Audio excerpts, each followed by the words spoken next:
అవతారముల ప్రయోజనము. సుజనులను రక్షించడము, దుష్టులను నిగ్రహించడము అవతారముల ప్రయోజనము.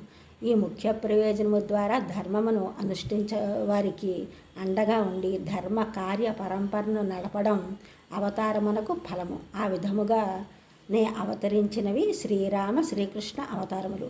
శ్రీరామచంద్రుని అవతారము మానవులకు ఒక మనిషిగా ఎలా జీవించవలనో తన నడవడిక ద్వారా ప్రబోధించినాడు. ఒక పుత్రునిగా, ఒక అన్నగా, ఒక రాజుగా, ఒక మిత్రునిగా, ఒక భర్తగా, ఒక ఆప్తునిగా తన జీవితమునే ఆదర్శంగా తీసుకొని ప్రజలు ఆ విధముగా నడుచుకోవడం వలనని శ్రీరామచంద్రుని అవతార ప్రయోజనము. ఆయనను ఆదర్శముగా తీసుకుని ఎందరెందరో మహాపురుషులు తమ జీవితమును ధన్యము గావించుకున్నారు. శ్రీకృష్ణ అవతారము యొక్క ప్రయోజనము దుష్టులను నిగ్రహించడమే. బాల్యమున పూతన ఆదిగా దుష్ట సంహారమును బాలకృష్ణుని ప్రారంభించినాడు.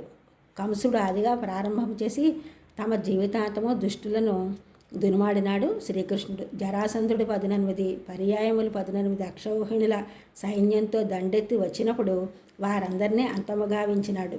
శిశుపాలుడు, దంతవక్తులు మొదలగు వారు మొదలుకుని మహాభారత యుద్ధంలో ఎందరో దుష్టరాజులను సంహరించినాడు శ్రీకృష్ణుడు.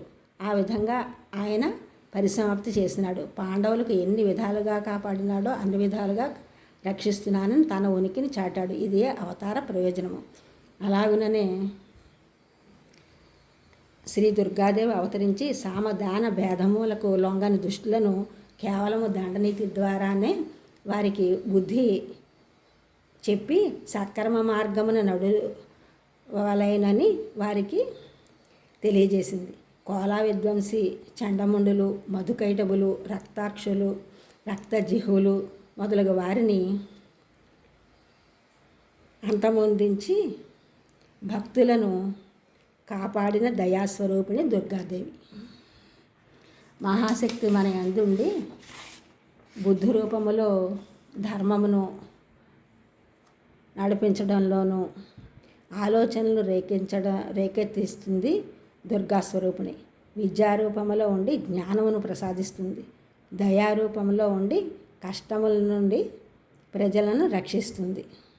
క్షమారూపంలో ఉండి తప్పులు చేసిన వారిని క్షమిస్తుంది. మాతృరూపంలో ఉండి స్త్రీలకు మాతృత్వమును కలిగిస్తుంది. ఇది నేను ఫుల్ వీడియో పెట్టాను, అందులో చూడండి. ఛానల్ చూసిన వాళ్ళందరూ కూడా సబ్స్క్రైబ్ చేయండి, షేర్ చేయండి, లైక్ చేయండి, కామెంట్ చేయండి. సబ్స్క్రైబ్ చేసిన వాళ్ళందరికీ కూడా కృతజ్ఞతలు. షేర్ చేసిన వారు, లైక్ చేసిన వారు, కామెంట్ చేసిన వాళ్ళందరికీ కూడా ధన్యవాదములు.